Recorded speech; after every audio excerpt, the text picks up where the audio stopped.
मोदीनगर मधील महिला त्यांनाच विचारूया की त्यांनी या ठिकाणी नगर पंचायत इमारतमध्ये इथं ठिकाणी आज नगर पंचायत मधील कामं ठप्प केलेली आहेत की त्यांच्या काय मागण्या आहेत? तुझ्यापासून आम्ही नाल्या बनवण्याला लागल्या तर सीओ साहेब म्हणतात की आमच्या राहून द्या, काही बनवायची गरजच नाहीये.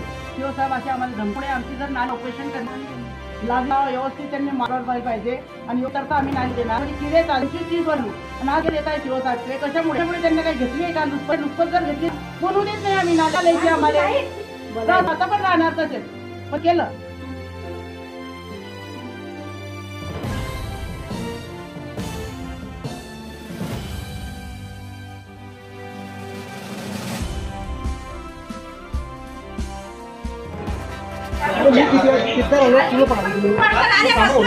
किती